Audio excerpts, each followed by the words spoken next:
আজকে দেখুন বন্ধুরা আমি কি নিয়ে চলে এসেছি। আজকে যে মিষ্টিটা বানাবো সেটা আপনারা দোকানে কিনতে পারবেন না। এই মিষ্টিটা খেতে গেলে আপনাদের বাড়িতেই বানিয়ে নিতে হবে। এখানে গাজর, সুজি, নারকেল কুড়া, চিনি নিয়েছি। এই দিয়ে আমি একটা দুর্দান্ত মিষ্টি করে আপনাদের আজকে শেয়ার করব। নমস্কার বন্ধুরা, শম্পা রান্নাঘর আপনাদের অনেক স্বাগত। বন্ধুরা আপনারা তো সকলেই জানেন আজকে শিবরাত্রি। সবাইকে জানেন শিবরাত্রি প্রীতি শুভেচ্ছা ও ভালোবাসা। সকলের সুস্থতা উন্নতি কামনা করছি। অনেকেই আছেন যারা আমার ভিডিও দেখছেন অথচ সাবস্ক্রাইব করছেন না। আপনারা সাবস্ক্রাইব করলে তবেই তো আমরা ভিডিও করার উৎসাহ আরো পাবো। চলুন বন্ধুরা রেসিপিটা শুরু করে দিই। আমি দুটো গাজর নিয়েছি বন্ধুরা, দুটো গাজরকে খুব ভালো করে ধুয়ে কেটে নিয়েছি। প্রথমে এগুলোকে গ্রেট করে নেবো, আর গ্রেট করে একদম মিক্সিতে মিহি পেস্ট কিন্তু বানিয়ে নিতে হবে। ভালো করে দেখুন গাজরগুলো কুড়ে নিয়েছি। এবার একটা মিক্সিতে দিয়ে একদম মিহি পেস্ট বানিয়ে নিয়ে চলে আসবো। গাজরটা পেস্ট করে নিয়ে চলে এসেছি। আর দেখুন একদম মিহি পেস্ট করতে হবে, কিন্তু যেরকম করে পেস্ট করে নিয়ে এসেছি। এখানে দেখুন আমি একটা পুর বানানোর জন্য 4খানা সন্দেশ নিয়েছি। আর এখানে নিয়েছি আমি হাফ মালা নারকোল কুড়ে। এই নারকোল কুড়ো আর সন্দেশটা আমি একসাথে মেখে নেবো। আর এর সাথে আমি এখানে হাফ মালা নারকোল কুড়ে নিয়েছি। আপনারা যেরকম কোয়ান্টিটিতে বানাবেন সেরকম পুর বানিয়ে নেবেন। আর এখানে দেখুন 1 প্যাকেট 6 টাকাতে আমি গুঁড়ো দুধের প্যাকেট নিয়েছি, এটাও দিয়ে দেবো। দিয়ে খুব ভালো করে এগুলোকে মিশিয়ে নেব। পুরটা রেডি করে নিয়েছি। আর এখানে দেখুন উনুনটাও ধরে গেছে। এবার একটা কড়া বসিয়ে দেবো। কড়াটা গরম হয়ে গেছে, দিয়ে দেবো 2 চামচ মতো ঘি হয়ে গেছে। এবার গাজর বাটাটা দিয়ে দেবো।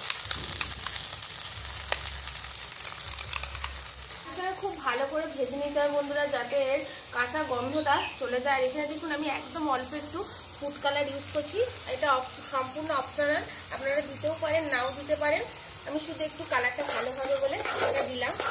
তাহলে কাঁচা গন্ধটা বেশ কেটে গেছে। আর দেখুন এটা কড়া থেকে ছেড়েও যাচ্ছে। এই সময় দেখুন আমি এখানে গাজরের পেস্টটা যেটা দিয়েছিলাম এই কাপের মাপে প্রায় 1 কাপই দিয়েছিলাম, তাই এই কাপের মাপে 1 কাপই আমি এখানে সুজি দিয়ে দিলাম। এই সুজিটার মধ্যে এখানে আমি আগে থাকতে ঘরে জাল দিয়ে রেখেছিলাম গরুর দুধ। এই কাপটার মাপে কিন্তু এখানে দুধটা আমি দেবো। এখানে আমি 1.5 কাপ মতো দুধ দেব।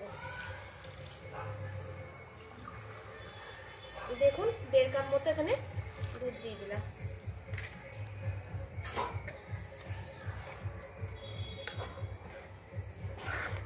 আর একটু টেস্ট আনার জন্য এখানে বন্ধুরা আমি আর একটা জিনিস অ্যাড করবো। যেহেতু সুজি দিয়েছি এখানে দিয়ে দেবো অল্প একটু একদম 1 চিমটি মতো লবণ।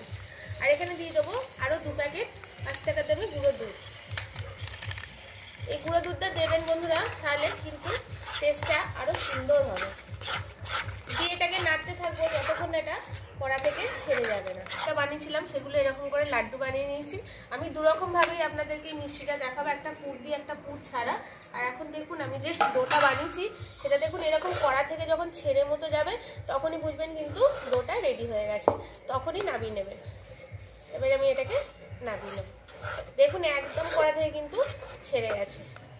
এটাকে নামিয়ে খুব ভালো করে প্রথমে ঠান্ডা করে নিতে হবে, তারপরে এটাকে খুব ভালো করে মেখে নিতে হবে। তখন আমার ডোটা ঠান্ডা হচ্ছে বন্ধুরা, ততক্ষণ আমি এখানে একটা চিনি শিরা বানিয়ে নেবো।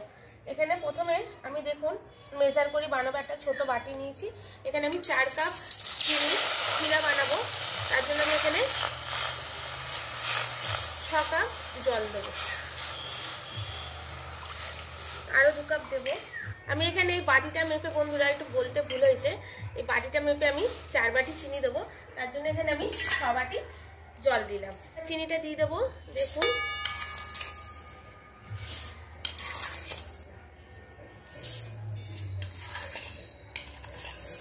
এখানে পুরো 4 বাটি আমি চিনি দিয়ে দিলাম। দিয়ে একটা শিরা আমি তৈরি করে নেবো। 3টে ছোট এলাচ নিয়েছি, এটা একটুখানি হাম্বল দিস্তে কুটে এই চিনি শিরাটার মধ্যে আমি দিয়ে দেবো। দেখুন কুটে নিয়েছি, এবার এটা শিরার মধ্যে দিয়ে দেবো।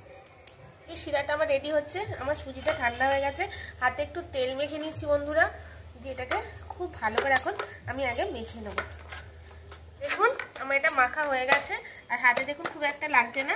এবার দেখুন এখানে আমার শিরাটাও ফুটে গেছে, আর একটু ফুটতে দেবো। এটা কিন্তু তারওয়ালা শিরা হবে না, যেরকম রসগোল্লা পান্তুয়ার শিরা হয় সেরকমই হবে।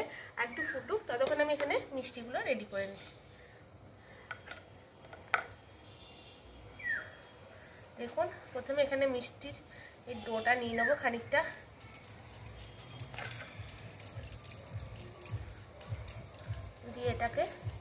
যেরকম পিঠে তৈরি করলে আমরা পুর ভরি না বন্ধুরা, সেরকম করে এই পুরটা ভরে নেব।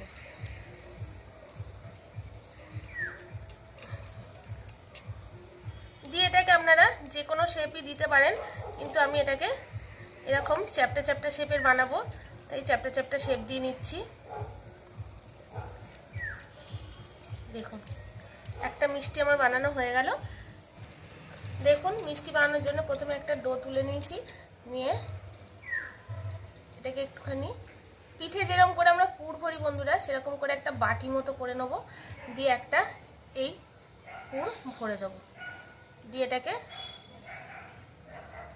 খুব আলতোভাবে এটাকে এবার মুড়ে নেবো। দেখুন যে আমি কিরম করে মুড়ছি। দিয়ে এই মিষ্টিটা আপনারা যে কোনো শেপেরই করতে পারেন বন্ধুরা, কিন্তু আমি একটু এরকম শেপের বানাচ্ছি। দেখুন আমি কিরম শেপের বানাচ্ছি। দেখুন তৈরি হয়ে গেল আমার আর একটা মিষ্টি। শিরাটা হয়ে গেছে, এটা এখন নামিয়ে রাখবো সাইডে। আর এবার মিষ্টিগুলো ভাজার জন্য আমি কড়া বসিয়ে দেবো। তেলটা দেখুন গরম হয়ে গেছে, আর এখানে আমার কয়েকটা গড়াও হয়ে গেছে মিষ্টি। তো এবার ছেড়ে দেবো, দিয়ে হালকা করে ভেজে নেব। সবগুলো একসাথে দিয়ে ভাজতে যাবেন না বন্ধুরা, অল্প অল্প করে দিয়ে ভাজবেন। পাল্টা বেশ হালকা লাল লাল করে ভেজে নিয়েছি। দেখুন এগুলো হয়ে গেছে, এবার তুলে নেবো একটা একটা করে। আর এগুলো আর একটু হবে বন্ধুরা, একদম খুব বেশি লাল লাল করতে হবে না। দেখুন যখনই দেখবেন এরকম কালো কালো টাইপের এসে যাচ্ছে, তখনই উল্টে দেবেন। এগুলোও হয়ে গেছে, এবার একটা একটা করে তুলে নেব। আর যেগুলো বাকি আছে সেগুলো ভেজে নেব। সব মিষ্টিগুলো আমার ভাজা হয়ে গেছে। আর দেখুন 1 কাপ সুজি দিয়ে কত মিষ্টি হয়েছে আমার। আর এখানে দেখুন আমি তেলের কড়াটা নামিয়ে রসের কড়াটা বসিয়ে দিয়েছি, রসটা ফুটে গেছে। এবার একটা একটা করে রসের মধ্যে আমি এগুলো দিয়ে দেবো। খুব বেশি জাল দেবো না, দেওয়ার পরে দেখুন জালটা একদম কমিয়েই দিয়েছি।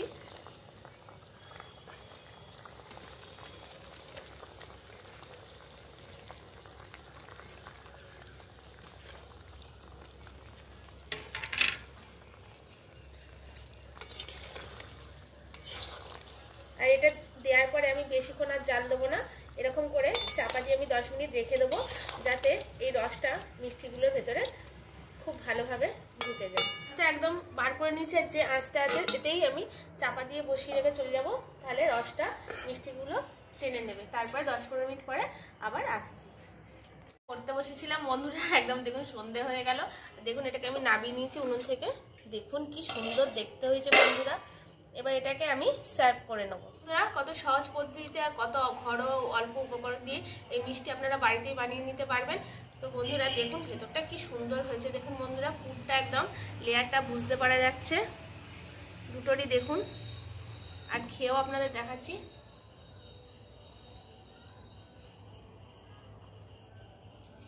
এটা যদি আপনারা বাড়িতে না বানিয়ে খান, এর টেস্ট বন্ধুরা আপনারা বুঝতে পারবেন না আমার মুখের কথা। দারুণ খেতে হয়েছে বন্ধুরা। আর দেখুন কতটা সফট হয়েছে, দেখুন একদম নরম তুলতুল করছে একদম। জানেন আজকে বিশ্ব মহিলা দিবস বা উমেন্স ডে, তো সকলকে জানাই হ্যাপি উমেন্স ডে বন্ধুরা। আর আমার এই রেসিপিটি যদি ভালো লাগে প্লিজ বন্ধুরা আমার চ্যানেলটিকে সাবস্ক্রাইব করে শেয়ার লাইক কমেন্ট করে দেবেন। আর আমার ভিডিও সবার আগে পেতে পাশে বেল আইকনটা প্রেস করে রাখবেন। তো আজকের মতো টাটা বন্ধুরা, আবার আসবো একটা নতুন রেসিপি আপনাদের সাথে শেয়ার করার জন্য।